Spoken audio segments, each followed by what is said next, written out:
Hello guys. आज की इस वीडियो में आपको बताने जा रहा हूँ कि आप पिंटरेस्ट के ऊपर अपने पिन बोर्ड्स की जो विजिबिलिटी है वो किस तरीके से यहाँ पे चेंज कर सकते हैं। अगर आप अपने किसी भी पिन बोर्ड को यहाँ पे लॉक करना चाह रहे हैं या फिर दूसरे लोगों से हाइड करना चाह रहे हैं तो उसका तरीका बहुत ही सिंपल है। गाइस, सबसे पहले आपको अपने पिंटरेस्ट के अकाउंट में आना है। यहाँ सबसे नीचे आपको अपनी प्रोफाइल का आइकन मिल जाता है, आपको यहाँ पे टैप करना है। और गाइस, यहाँ पे आपको सिंपली अपने पिंटरेस्ट की प्रोफाइल पे आ जाना। और गाइस, यहाँ पे आपको अपनी डिफरेंट पिन्स मिल जाती हैं जो आपने यहाँ पे क्रिएट की होती है। गाइस, किसी भी बोर्ड की यहाँ पे विजिबिलिटी चेंज करने के लिए आपको सिंपली इस बोर्ड को यहाँ पे ओपन करना है। और गाइस, उस बोर्ड के ऊपर यहाँ पे आपको अपर राइट कॉर्नर के ऊपर एक 3 डॉट्स का ऑप्शन मिल जाता है। गाइस, सिंपली आपको इस 3 डॉट वाले ऑप्शन पे यहाँ पे टैप करना है और यहाँ पे आपको एडिट बोर्ड के ऑप्शन पे यहाँ पे आ जाना है।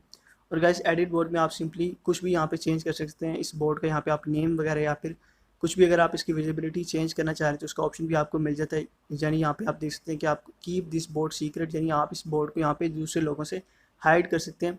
और इस पिन बोर्ड का जो एक्सेस होगा वो सिर्फ आपके पास ही होगा, दूसरे लोगों से पिन बोर्ड यहाँ पे हाइड रहेगी। तो आपको सिंपली इस ऑप्शन को यहाँ पे एनेबल करना है। उसके बाद गाइज आपको सिंपली यहाँ डन के ऑप्शन पे टैप कर देना है। उसके बाद गाइज अगर आप दोबारा अपनी प्रोफाइल में आए तो उस प्रोफाइल में आपको उस पिन बोर्ड के ऊपर छोटा सा लॉक का आइकन मिल जाएगा, यानी आपका जो पिन बोर्ड है यहाँ पे लॉक हो चुका है।